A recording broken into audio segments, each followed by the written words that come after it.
when you fuck with my mind like that. We're wrong, can't keep it right. No, no.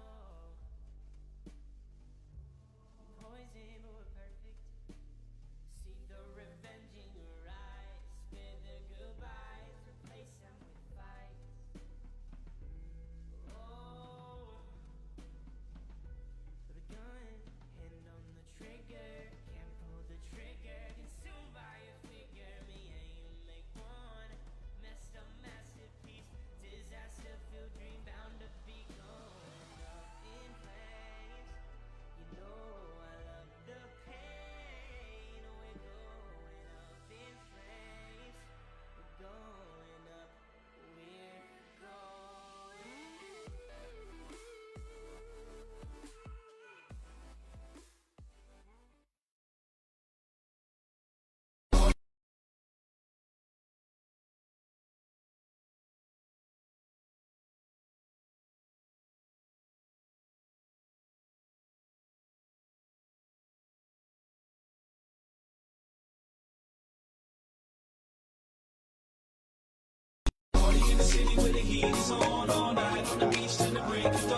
Welcome to Miami. Bienvenido a Miami.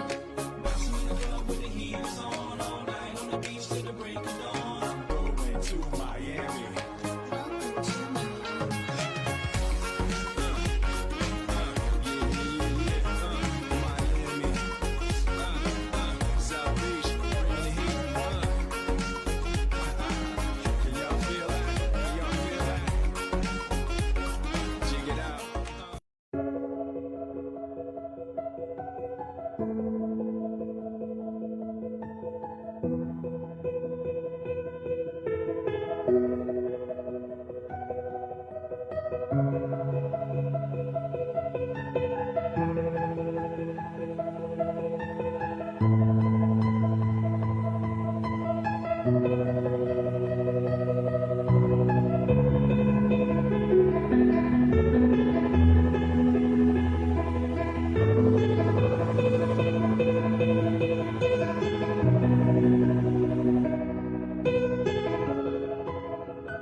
It's always the most difficult question to answer is who you are. And that was for a long time a question I tried to answer. Who is Sasha Riess? Is that only my name? Or it's something more behind that story of who really I am? But if I look a little deeper behind the name, it would be a hidden little boy, sad, alone, abandoned, and trying to find his place under the sky in this world. And oftentimes the best place to land would be in the arms of the dog. Safe, quiet, place of acceptance, not judgmental, and peaceful. And everything starts from there. Who am I? Who is Sasha Riess? So it's a journey of 30 years trying to answer that question. But everything started to unfold one day when I actually realized that freedom of one lays between the boundaries of his destiny.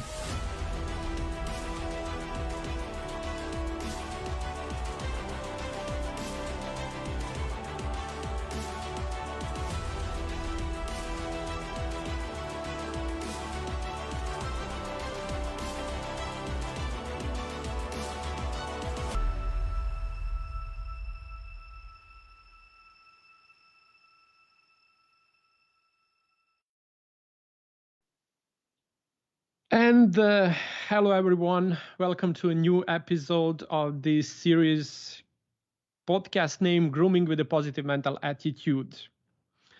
I took a little break because I just was, doing all the exercises I was encouraging you to do, and then I actually saw how difficult it is because you overburn by executing all the things, including doing your everyday job, trying to fix the things, trying to find a place, trying to find the time for yourself, and then on top of everything, doing the homeworks. I was just kind of maybe taking it too fast. So I kind of said, okay, it's okay. It's okay that is not okay. It's okay that you don't need to do it all. It's okay that you need to do everything you promise, because it's okay not to be okay. And if you do it with a positive mental attitude, the people are going to know it, because it's true. We all do things that takes us to this zone of being overburned. And when we overburned, we are unuseful to neither on ourselves, neither to people around us. So today we're gonna go and move on the topic. I also had an idea for the next 10 chapters to do like interviewing people. I did it great. I have two guests, great interviews with Jane and Blake. And if you didn't watch them, I encourage you to see them on our podcast page on my webpage, sashariess.com. And you see what we were talking about there. But then later on, when I analyzed those interviews, I said, yeah, maybe it's too early to move on to the series of interviews, because there is much more and more of me that I want to share with you in order to kind of extract and distract and deconstruct this path to the positive mental attitude development, because it's a path. It's a way of learning about how I can make everything, even when I fail, to fail with understanding, as that's a part of my journey, as it's a part of something of more experience, but not through the path of suffering, but not even to the path of joy, because it's okay that failure can be joyful. But what we can do in order to fulfill the actually path and everything that's expected from us is to understand limitations that we have, to put in front of us goals that are pretty much achievable, but also taking us out from the comfort zone. So together with achieving the goals, we grow. And then as a price for our growth, what we wanted to achieve as a goal becomes a reward for the changes we put ourselves through while achieving that goal. So the goal on its own and the award that comes on the end of that path is not as much as important as the change we're going to go through. Because today topic is your key to Citadel of Wealth. So what actually the wealth means, and what is a shortcut to the riches, where the riches doesn't mean only wealth in a material way. Because if we enrich our life in a way of enriching our heart, so we do become rich inside, then the material richness outside going to be just that reflection of inner richness. So before I can have money, I need to become rich. But then we said, how can I become rich when I don't have money? What I need to do first in order to have money. So that's and all of what we do here is we thrive, and that is why we are in a business, no matter which business, because this is how we want to merge two. I want to do things that I love. So I'm doing things for the money that I love, so I don't go to work while earning money. That's okay, but if it's not set properly, what we do is actually we fail to enjoy the process of making money. Well, actually down the road, we can burn. And burning is something that actually takes us into, overloading of the job, depression, mental illness, physical illness, and whatever outcome is going from there. So oftentimes it will be a wake-up call. But then also oftentimes after we burn out, we kind of try to find something out, and then we kind of, we take step back, and then we evaluate the position and where we are at. And then at the other side, we say, okay, now I'm better. But actually better means I just pushed everything under the carpet without shaking myself actually, and opening all the holes, all the open wounds that are finally here to heal. So today we're going to go over again. I'm going to kind of just I'm going to go through these 17 principles of success that we are slowly, putting together through this podcast. So it was like, in order to make success happen, you need to develop a positive mental attitude. That's first. So Napoleon Hill, who was writing the book Think and Grow Rich, and he's co-founder of one of his companies and co-author of the book that we are actually going through in this podcast, calling Success Through the Positive Mental Attitude, Clement Stone, they were arguing which one of two characteristic of the mind and of the personalities need to be in place first in order to be like, which one is the most important. So they were also coming in and out from two. Napoleon Hill said definiteness of purpose. So in order for me to make a success in life, I need to know why I'm born, why I'm here, what I'm doing, and where I'm going, where I'm coming from, and what's my purpose in this life. And he said, if you don't get that point cleared, you wouldn't know where to go. And on the other side, the Clement Stone was saying, you can't find your definiteness of purpose until you do not develop a perfect positive mental attitude. So once the positive mental attitude is in place, the idea of movement of the definiteness of purpose tends to happen naturally. So I don't sit in front of the paper trying to find what's my definiteness of purpose.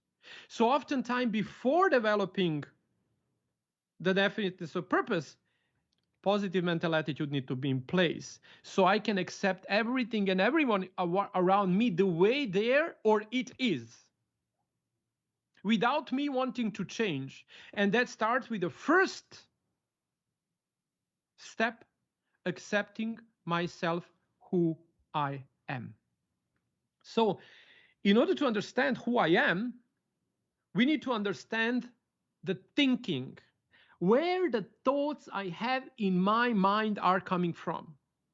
That's our path to richness, of inner richness. Because if I'm thinking I'm worthy, I need to think I'm worthy so I can feel I'm worthy. When I feel I'm worthy, I can act like worthy. When I act like worthy, I can gain a worthy success. So where these thoughts of unworthiness are coming from? Who am I to think about myself that I'm not worthy? And that's everything starts with heredity. The environment we are born into is just naturally shaping of who we are. And without developing a positive mental attitude, we can't accept the people in our environment that help us get where we are. First, talking about our parents. Without them, no matter who they are, we wouldn't be here talking and listening to this point. So as you go, and the first class of our Positive Mental Attitude podcast was exactly about our parents. And we had a task to accomplish. So there is a episode number 2 where I was talking about that. So I encourage you to go there and just start rolling them one after the other in between the week, and then slowly come and catch me up on these upcoming ones that gonna, keep moving on the regular basis, Monday, 6 p.m. Eastern time at this channel. So who am I? That's the first question I need to ask. In order to understand, developing the positive mental attitude should come from the first place, accept myself from within. Not to wait for outer world acceptance of who I am. So in order for the world to accept me who I am, I need to do the homework, accept myself the way I am. But who am I? What I'm thinking. So heredity, who were my parents, and what were they thinking? There was a kind of a very ideal story that I used to learn from Bob, now late Bob Proctor. He said the story was about red beet, the beet, and he said like when he married her, his oh no, let's talk a story about the pot. So there was a 3 generation of the girls, 4th actually generation of the girls. So great grandma, grandma, mother, and the daughter in the same house, living in the same house. So, and then the mom was making a pie, and then she was putting the pie in a pot, and then she took a scissors and she cut over the edges of the pie. And then the little daughter asked the mom, like, why are you doing that? Why you are cutting this? Why you are using the scissors to cut over that, the edges of the pie that are, going out from that pot that, need to be cooked in oven with that. I don't know how you call that, like a pot, I guess. So she said, I don't know. I actually learned it from my mom. And then the girl went to grandma. He said, like, mom told me that you taught her that actually, you take a scissors and you cut the edges of the pie when you are cooking. Why you are doing that? She said, I don't know. I learned that from my mom. Like, go ask her. So the little girl went to her great grandma, asking her, like, the mom and grandma told me that you are actually, you told them that actually they should take like a scissors and cut the edges of the pie when they put it in the pot. Like, why did you do that? Like, what's the point of that? She said, like, I don't know. I just didn't have a big enough pot to make the pie without cutting the edges. So when something happened in the past, for example, the grandma just didn't happen to have a nice and big enough pot to make her pie inside it. So she was making the pie out of ingredients. She put the pie in, and then she was able to cut the edges of the pot. But only that idea was cutting the edges of the pie was transferred to the generation without thinking about if we just I don't need to cut the edges of the pie if I find a bigger pot. It was just inherited as an idea of truth. And that is how we are shaped. Unfortunately, we can't come to that point of erasing that, because everything that we are, it's programmed until we are intensively until age of 3, little less intensively in between 3 to 6. But after that, it's almost impossible to impact the mind of one without strong will, dedication, and hard work. So who I am depends of who were my parents. Who were they depends of who were their parents, and as it goes to the beginning of the time. So at this point, it's not only that creates who I am. The way I'm thinking depends of my environment, my school, my friends, the programs I was exposed in school. So program of the school, the programming of the mind of the children through the schooling. University, no matter which kind of schooling I was exposing myself to, as well known and unknown sources of programming. For example, I just don't bother what's going on in my I just have a TV, so I'm not I'm not alone, or I don't bother myself, or just I just want to have some entertainment going on. That creates who I am, because the subliminal, subconscious messaging entering my mind and raising awareness about existence of it, it's a programming. Why?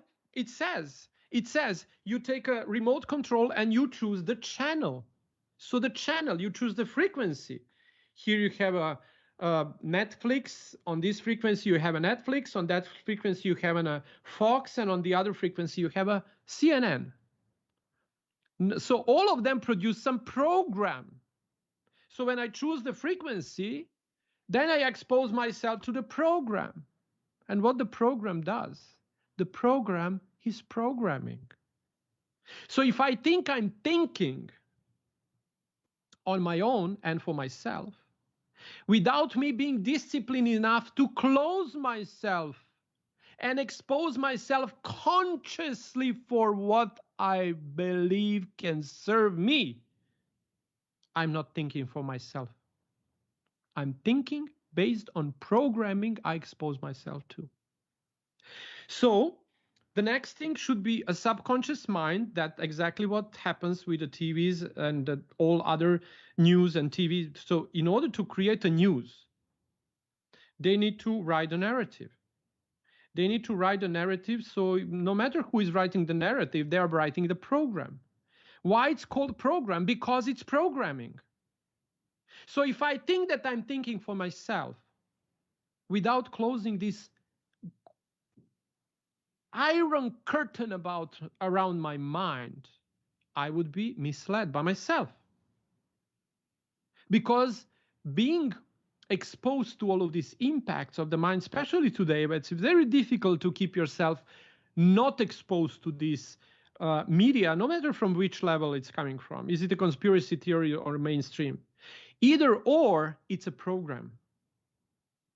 So someone wants you to listen this, and then you expose you to that, and then you listen that, and you believe to that. If you expose yourself to something else, then you're going to think that the other thing is true. But then both of them are serving whatever agenda they want to serve. And the truth wouldn't be there. The truth is in consciousness. And the consciousness is found only through the experience. And the experience is found only through the self-study, development, and learning process. So there is a process of understanding how the mind operates from the point of me as a learner, knower of the knowledge, then the knowledge itself, and then there is a process of knowing the knowledge. So how you create your truth exactly is how you expose yourself to the sources of the knowledge as a knower of the new knowledge in the process of knowing. So the process of knowing is not like someone told me this is what I need to know. The process of knowing is me doing the research, studying the topics I'm interested for, and only the ones that will serve my biggest purpose. What's my biggest purpose? There is none. 99% of the people today live with no purpose. That is why they can't develop a positive mental attitude, because they're blaming the entire world for that. It's true. The world is guilty because of us, because of we are thinking the way we are thinking. But it's not to blame the world. It's to blame us not being developed enough to create this unprotectable, unpenetratable, invincible shell around our mind. And then, of course, we need to be angry at world, but we can't blame the world. We can't blame the world for our actions. We can blame the world, but we need to take a responsibility. Because only if I take my responsibility, I can know what I don't know. Once I find out what I don't know, then I can search the sources so I can know. And in the process of knowing, I raise my consciousness. The more I'm going to raise consciousness, more I'm going to be able to see the world the way it is.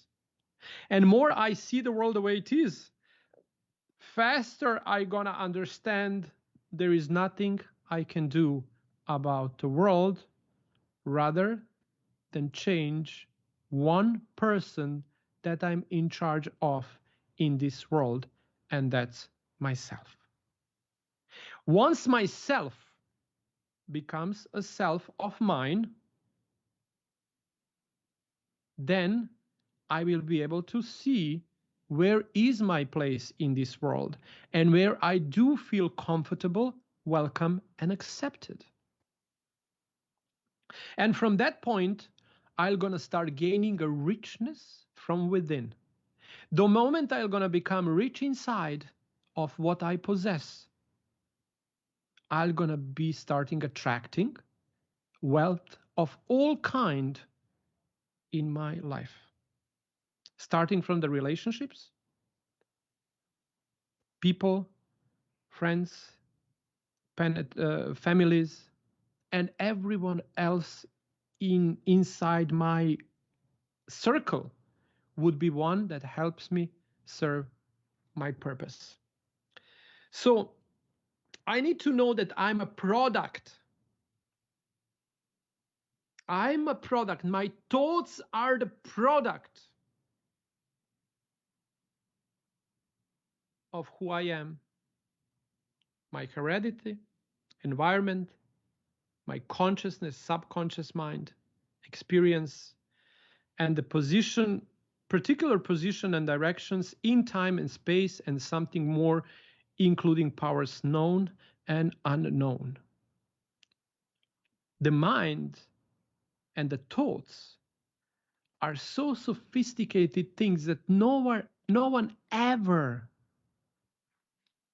learned about how that process happened. How come that we are exactly the same of the body? We have the same organs, the same cells, the same genes in order to create a protein, some of them active, the other ones are not active. So they are kind of making those differences in us that we can observe, like physical differences. But where the power comes, that the little signals and the little signs we have in our mind, calling thoughts, that are not different, that are different in between all of us. Those little thoughts that we have in our mind are creating our actions, because the thoughts are creating what we believe in. And those thoughts, what we are hearing in our mind, depend on which sources we're going to expose ourselves and on the level of our consciousness. Because if you are talking to someone that's not on the same level of consciousness like you're going to, even that you talk a similar language, you're going to feel like you don't understand each other. Because what's true for you doesn't necessarily need to be true for me, but neither of us should be wrong. So how do we interact with the people that we disagree with? That's the most challenging 1 million question should be answered for all of us. So we wouldn't be in a position like we are now.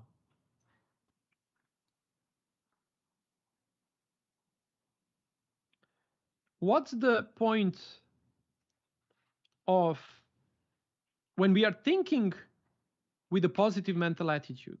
And the positive mental attitude is to be developed step by step, like a short by short, one step at a time. Don't. And it can be developed overnight. So how to start? You can have it, in the entire presentation of our podcast, Grooming with the Positive Mental Attitude. But today I want to give you a little tool that helped me a lot engage and understand that the people that when I think of some people that I have unfinished businesses with, or something, actually when I think of them or I talk to them, somehow my heart becomes strangled, and myself included. Like I feel grief. Grief? Is that would be a good gnev? Suffocated. It's like not suffocated. Choking. Not choking. What would be a grief? Grief. Sadness. Yeah. I feel I wouldn't say grief or sadness. It would be something in between sad and anger. Somewhere there, the feeling would be there. So I'm sad and angry at the same time. So it's very bad feeling for myself. But also, it's a bad feeling towards the people we think about. So we need to think about some people And then we'll experience this physical emotion that we can't resist. It's just happening in us. So now we need to become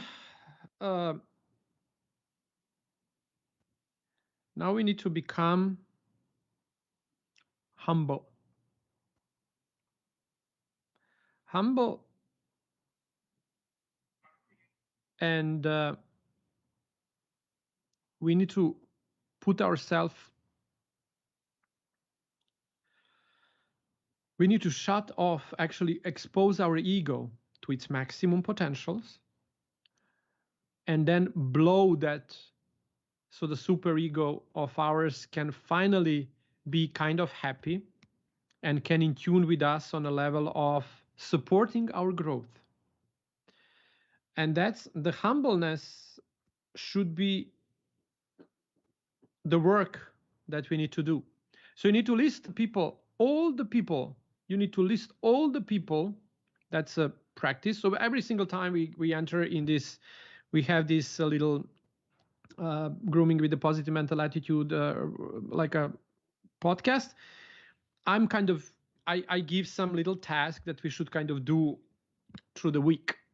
So far we were talking about the parents and the people that we love and admire that changed our life and all kind of works we had to do. But now this one is very specific. So in order to, take ourselves into who we are and to understand who we are, so how we think, and we want now to understand our thinking and to develop a positive mental attitude. So that's kind of somewhere, if I think of someone and that's make me angry, then the idea would be how I can create a positive mental attitude towards someone that I feel angry thinking of.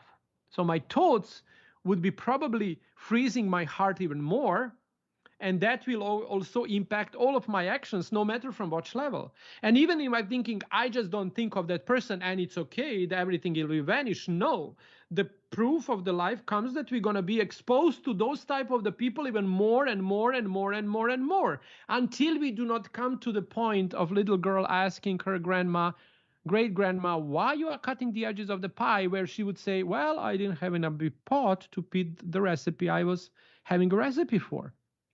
And I just didn't have the money to buy one. So I was having a recipe. I put the recipe in. I put everything in place, and then I have an extra testo dough, and extra dough I was cutting with the scissors around. So, but the girls, the daughter, they didn't get from that angle. They said they saw the grandma cutting the dough by the scissors. No one, rather than the little granddaughter, great granddaughter, understood that in order to take out this ritual of cutting the dough and cutting the edges of the pie with the scissors, for that amount of the recipe and that amount of the ingredients, what we need to do is just purchase the bigger pot. So that's what we need to do in our life. Understand that great grandma had the reasons why she did something. To understand that the mother and the grandmother didn't have a chance to understand how the life operates, so they just inherited. But my curiosity took me to the point where I do understand that only how should I fix this problem is only by buying a bigger pot, so the recipe can fit in a pot without cutting the edges of the dough. Isn't that marvelous thing? So today's topic of moving on with this, how to access the richness. We can be grateful to everything we have. We can be nice to every single one that we love. But the problem comes when we judge people.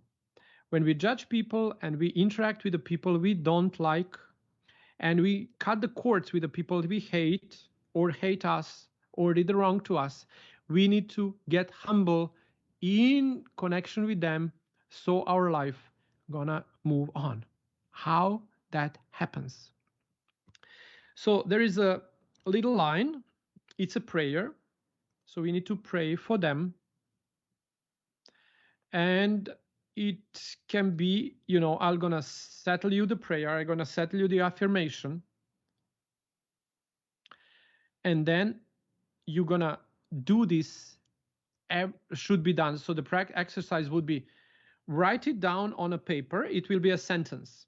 Write it down on a paper for each person at the time. So you're gonna have that kind of, that will be a process, because the life didn't happen just overnight.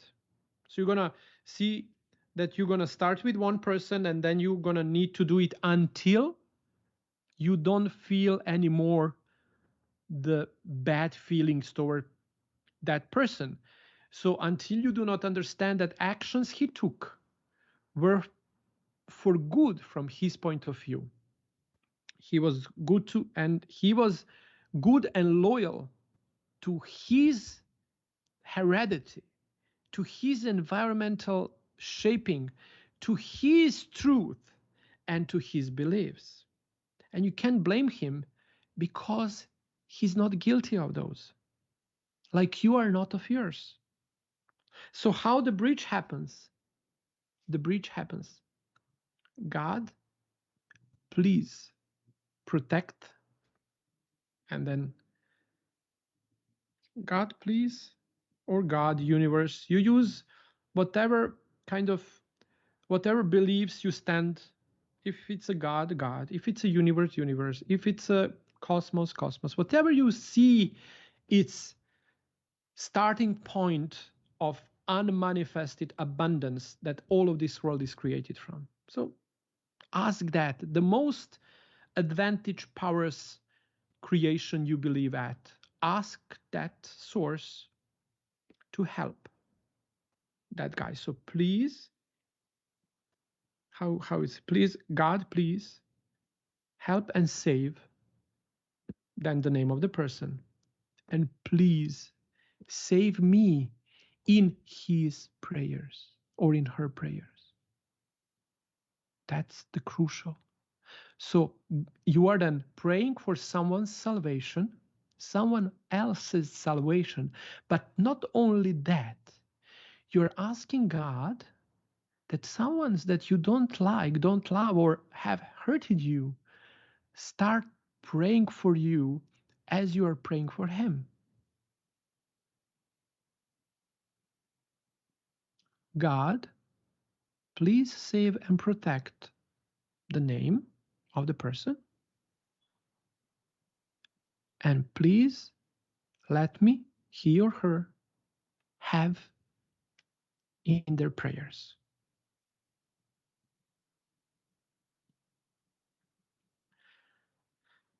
It will be something that you need to write. So write. Once a daily, you need to write it 33 times daily, 33 times.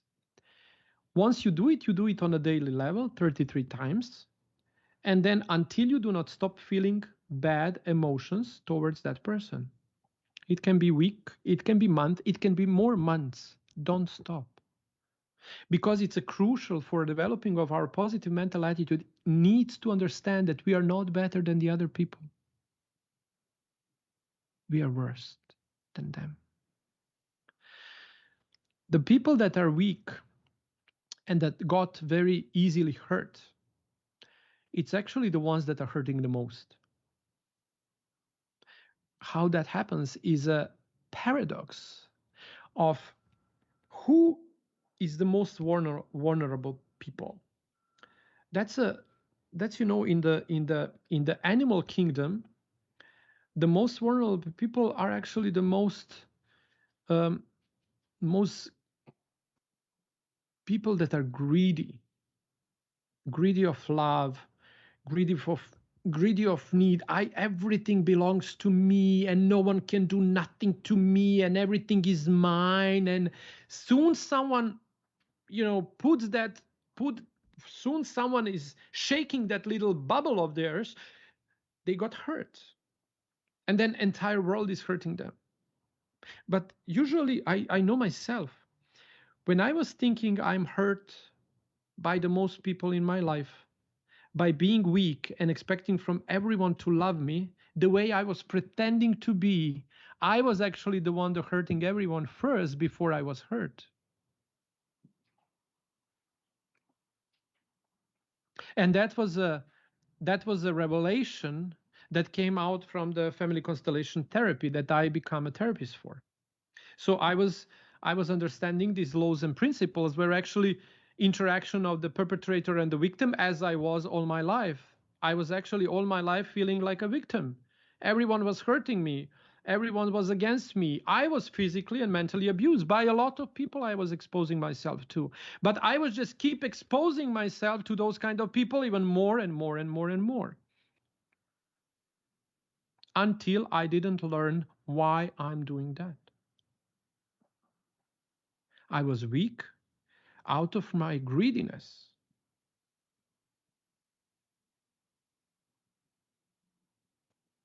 My greed was eating over my heart. And by having that kind of heart, I was harming others. I was harming others by letting them harm me.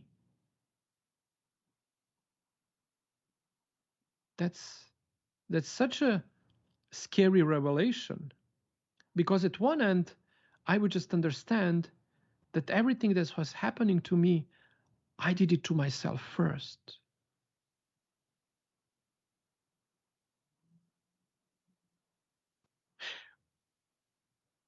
Family constellation therapy is all about acceptance. There is no boundaries.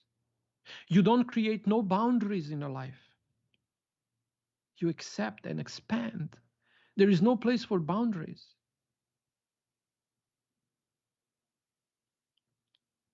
So once you open your heart, the God gonna tell you, it says like when we come to this, there is this beautiful story about what's gonna happen when we come to this, big trial, and then God gonna put us in front of Him and ask us two questions.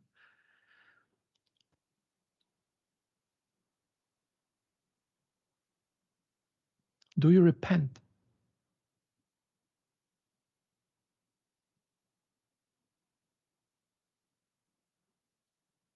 And was you there always for me?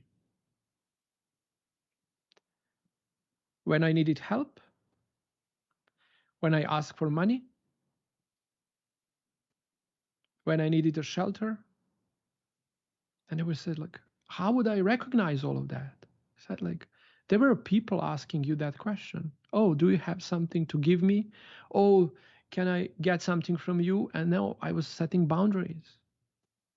By setting the boundaries, I'm turning God away from me. And that's dangerous, because the boundaries kind of create another bubble. It's easy for a while, and then I'm thinking kind of I solved the problem, but then moving on with those boundaries in life, I don't allow my acceptance, I don't allow myself to grow.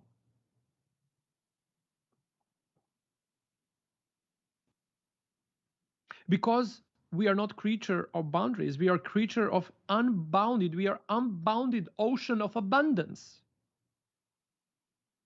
That's who we are, with unbounded possibilities. So which kind of boundaries I need to set is actually limit my boundless, limitless potential. And then I can grow. So instead of me expanding, growing, and moving on, I push myself inside some boundaries. So I protect myself from other people hurting me. But what actually I become is much frozen. I freeze. I freeze. That's oftentimes the way how you survive, by freezing. That's the only way. But shouldn't last forever. Shouldn't last lifetime. Because then we actually don't live the life the way we are.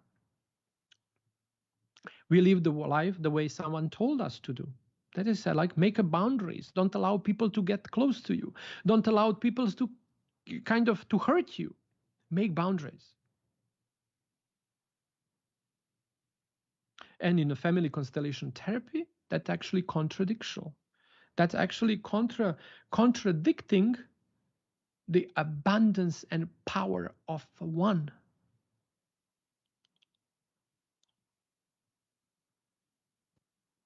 If you know that you are limitless potential of all possibilities, there is no need for any boundaries, because you can solve any problem. And the problems are good for our growth, because that is why we have a problem, because it's time to solve the puzzle. If we froze and if we set boundaries according to making the problem disappear, because we said, no, don't cross my boundaries, then what actually we are doing, we are limiting us from the world that can help us grow. But how someone that hurts me can help me grow? That's a great question. It's exactly to understand that we are a product of our heredity, environmental, physical, conscious, subconscious mind. That's who we are. And if in that line something was created, oftentimes we are paying the price for the actions of our parents. Because yes, the story starts also with the pot that I was talking a little earlier. Like, my grandma didn't have enough big pot for this service, for this recipe, so she was cutting the edge of the dough with the scissors. That also can be a nice story. What if my mother did something, or my grandmother did something, and now it's time to pay the price? Now I need to go out and pay the price. The problem becomes like, how conscious I will be about this karma thing. So I start living a life so my kids doesn't need to pay the price, because I'm not strong enough and I can't deal with this and I can deal with that. And no, you don't need to deal with anything. Then you're going to just let your kids do that instead of you. That is why we are dealing with all kind of burden, because our parents didn't know how, the great parents didn't know how, but that's not to blame. It's a power. So if we don't do it, then our kids going to do it, but also it can be a burden for them. But on the same time, the same thing that becomes a burden for one, it's a source of his bigger strength. So it's either going to burn like some physical illness or some psychic, как скажем, psychiczka? Yeah. Mental illness or something like that. Or it's going to be kind of a same thing that hurts us if constructively understood, becomes a biggest source of our strength. That is why it's killing us, because we don't see it right. And that's why it's poking us. Here, look at here, it's me, it's I. And you said no, and he hits harder. And then on the beginning becomes just mentally something that hurts us. Then we are thinking about that too much. Then we are trying to get away from that. Don't. We create the boundaries. We put ourselves in a more shell and more shell and more shell. And that's what happens. We explode. And then that is why the big theory about am I at the right place starts with the question, is my attitude positive or not? If I have a negative mental attitude towards anyone, any person in my life, there is one person I hold regret to. We can talk about existing a positive mental attitude. So that's why this week topic and this week like a lecture, I think lecture, or say like, are we all okay? Yes, I can.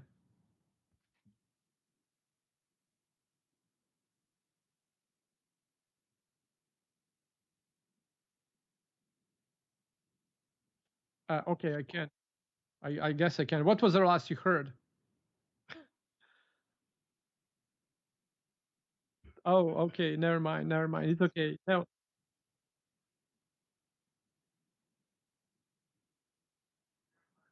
Okay. So let's go. Let's move on. So the idea would be, okay, let's start from here. So if we hold the grief towards anyone in our life,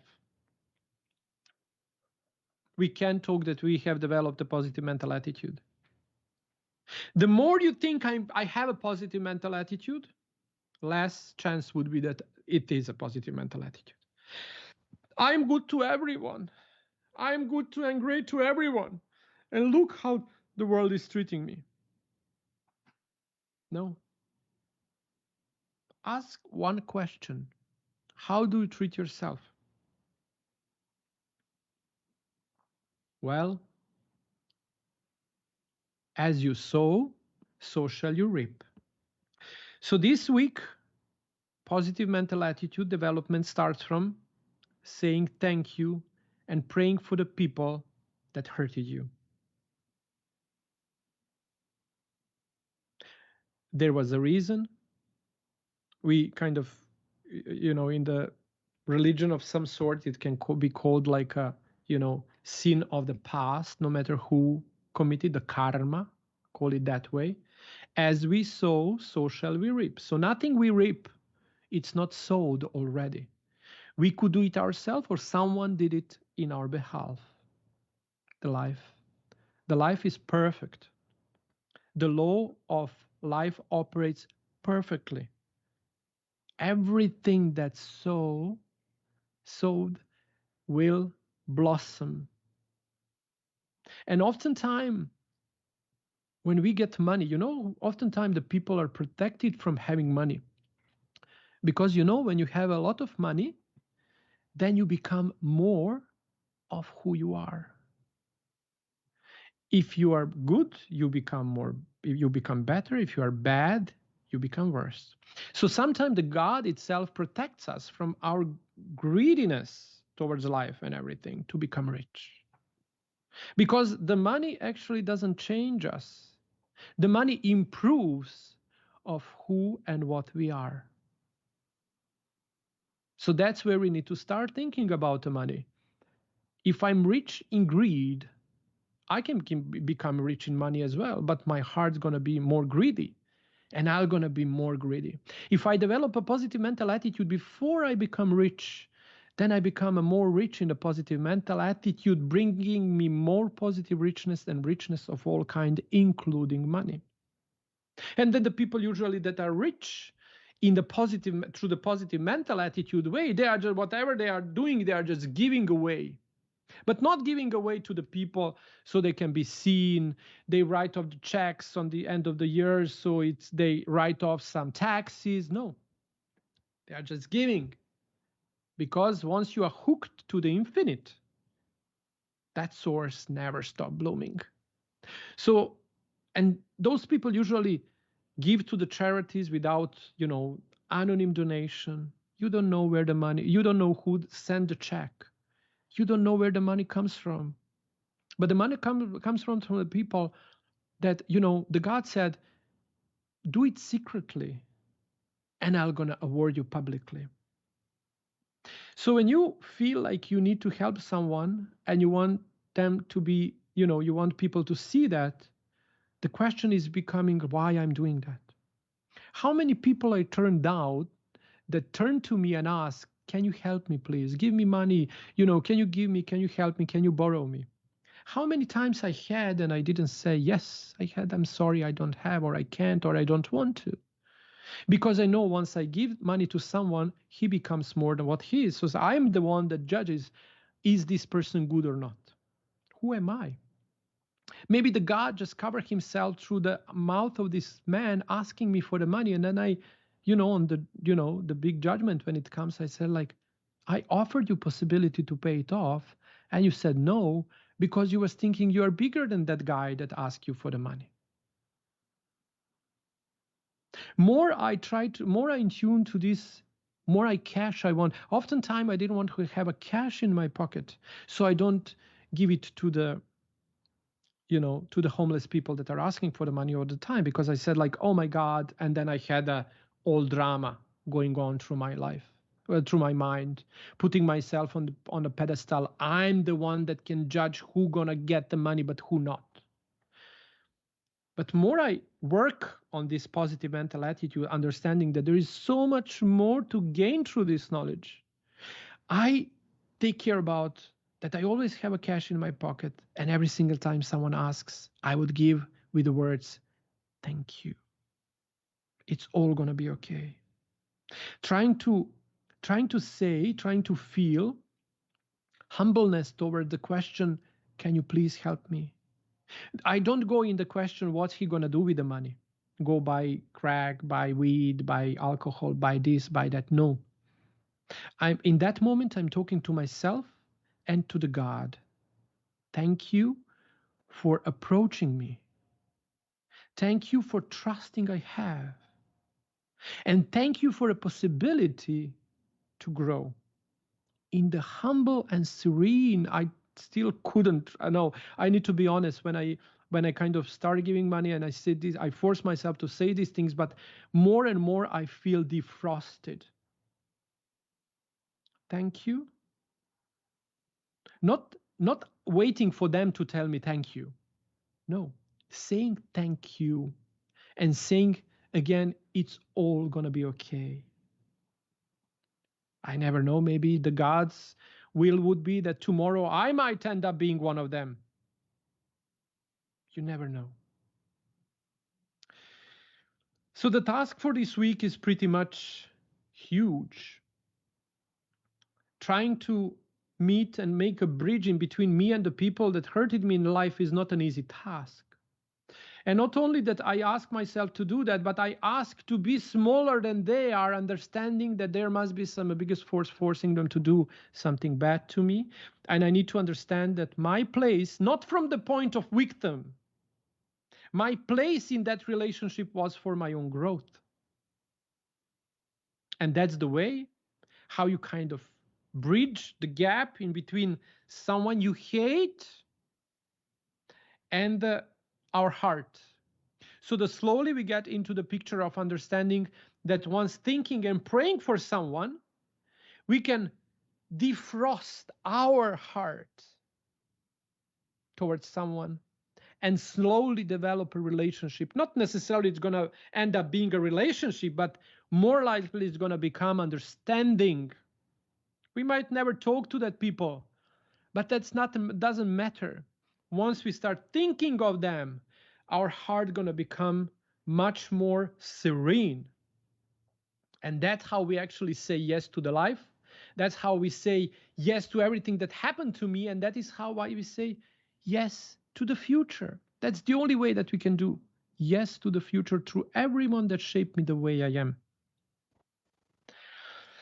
So, and then how I do it, you do, and you will see when you pick up one person to start with, you do one person at a time. So you make a list of whoever you want to have on the list. And then you start one at a time, writing that little prayer. Please, God,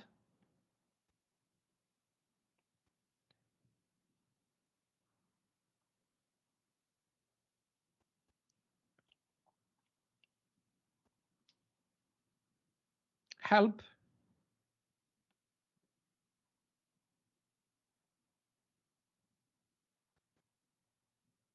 and that name of that person, him or her. And also let her pray for me. Let me be in his or her prayers. Oh God, please help and protect. Yes, I was missing a protect.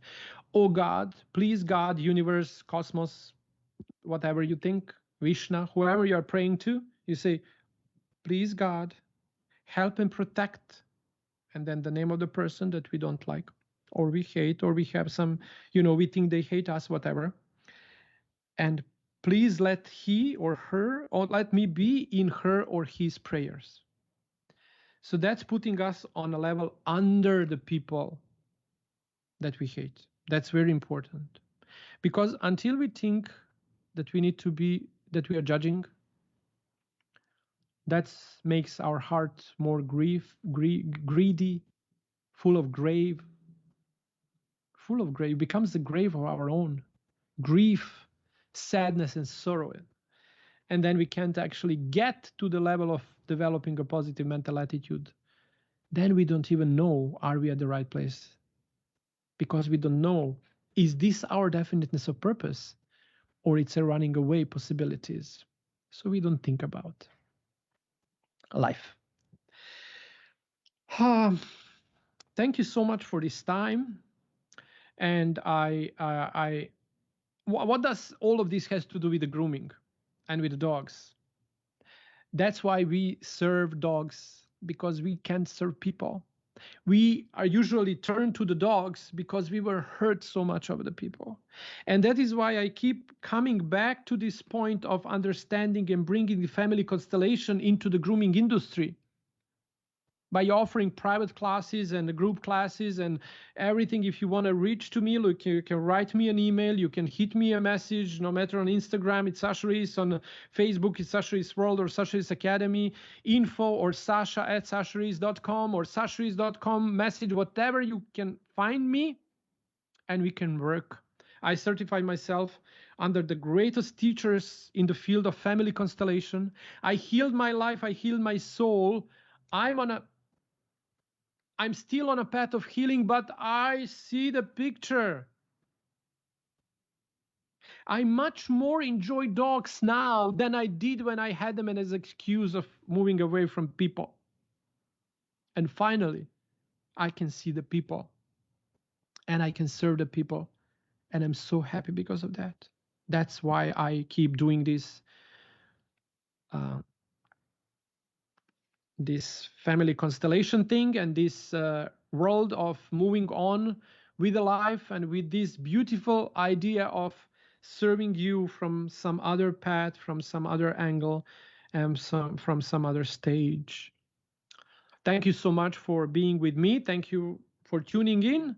If you didn't get a chance to seeing it, like, look up Sasha Riess World. It's going to be a recording. Look for the Sasha Riess World YouTube channel, or see the all episodes from the last episodes from the point of sashariess.com. You have a podcast link with all the episodes and task by week that will going to help you move on through this wonderful journey of developing the positive mental attitude and understanding, who am I, where do I come from, and where I'm heading.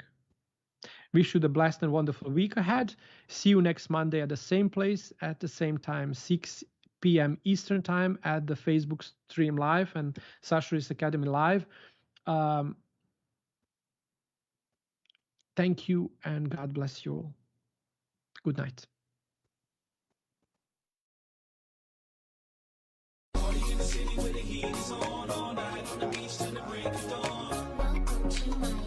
Bienvenido a